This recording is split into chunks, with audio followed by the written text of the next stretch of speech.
Hey folks, Matt from RTheImage.com. Hot on the heels of my Nikon D3300 full review. I wanted to discuss with you some of the things that you might not get from here, because as I mentioned in the review, this is a very capable camera and I highly recommend it. But be aware of some of the things you're not going to get. I made a list here. I wanted to make sure I didn't miss any for you, because I went through and thought about what you didn't get and itemized them, looked at the specs and stuff just to remind myself. There's actually, I came up with 14 things that could be of some consequence. Some are more important than others. There's 4 or 5 major ones, and the rest of them are kind of nitpicky. But these are 14 things that are missing on the D3300 in comparison to its bigger brothers, the D5500, D7200, the new D500 certainly, because it's more advanced than anything. Even the D610, D750, and some of the advanced FX cameras. So not all these things will be on, say, the D5500 or maybe even the 7200, but all these things are missing from more advanced cameras. So just be aware of them. Not to say it's still a great value, amazing deal. I'll put a link below, but you can get this right now for $499 with 2 lenses, the 18 to 55, the 55 to 200, and a Nikon camera bag. You can't beat that. So first of all, it's a single card slot. It's not dual. Now that's the same with the D5500, but the 7200 has dual card slots. So you just need to be aware of that. Less advanced autofocus system. Still a very capable autofocus system. But as you move up the ladder, you get more and more advanced, more high-tech, better at tracking, and stronger in lower light and things like that. But still a very decent autofocus system.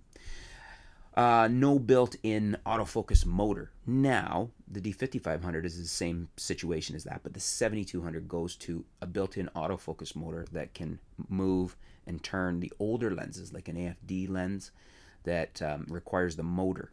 So those are some great glass that you can pick up, used for a really good price, but your body has to be able to work with them. This one cannot drive them. It cannot autofocus them. You can use them in manual focus. Just be aware of that, though.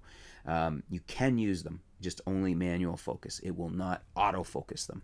Something you sacrifice with the entry-level price point here. Single control dial instead of 2. And what I mean by that is, back here you have to use 1 dial to control both your shutter and your aperture. So you use it for the one, and then you press this button up here, hold it down, and use the same button back there, the dial. You toggle it, and then that controls your aperture. I always prefer having both, like the D7200. The D5500 is the same situation as this, but the 7200 gives you another dial up front right here above on the grip, where you're right below, I guess, your trigger button. So it gives you dual dials, which I like. This one doesn't have it, but again, at the price point, you can't really fault it. I just want you to be aware of it. Now we're getting into more nitpicky stuff. There's no one-click playback zoom. Some of the higher-end levels, you can click it, so you push the button once, and it will zoom in where you'd set it to for viewing. This one you have to monkey around a little bit with the controls to zoom it in. There is no depth of field preview button. In other words, the other higher end bodies will have a depth of field. You push it and you can see what the image is going to look like for depth of field with that given lens that's on it when you shoot the photo, what it's going to look like. You can't do that on this. No voice notes. Some of the higher end cameras from Nikon have a voice note. So for instance, if you're using it professionally, if you're a journalist or something, or even if you're just using it as a hobbyist and you want to take a note about something you did on that shot to remind yourself or whatnot for later, you can't do it. It doesn't do that.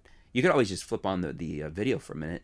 It'll chew up your battery, and it'll chew up some extra space on your card because it's shooting video, not just audio. But you can do audio. You can use the video as a voice note. It's just not the best way because it's taking more space and more battery life. No battery percentage number, just a 3-bar icon. So that's an issue too for some people. I shouldn't even say it's an issue. Something to be aware of.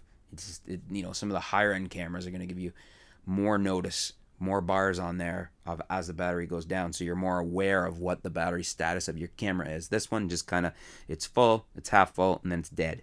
It's kind of how you're going to see it. It doesn't have LCD brightness control and automatic LCD brightness control. That's a nice feature. Some of the higher ones have it. This one does not. Just be aware of it. That's number 9. Number 10, it doesn't have dedicated buttons on It's not as easy to set ISO. You won't see on here when you look a dedicated ISO button to go straight to your ISO settings. You got to fool around in the menu for it.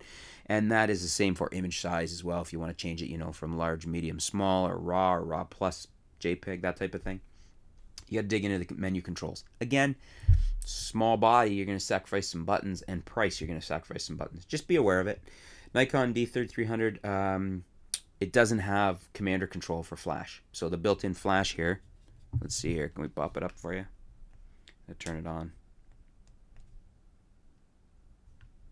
I think it wants me to extend the lens. Well, that's funny. It's not pop. Maybe I'm in the wrong. Huh. I don't know why, but I'm not. There we go. There you go. It's popping up. I think that the lock on the lens was preventing that. Anyways, you cannot control remote control as a commander off-camera speed lights with this like you can. I'm pretty sure the D5500 does that. I know the 72 does, and everything up from there. So it's a nice feature, but again, you can't have everything at the lower end.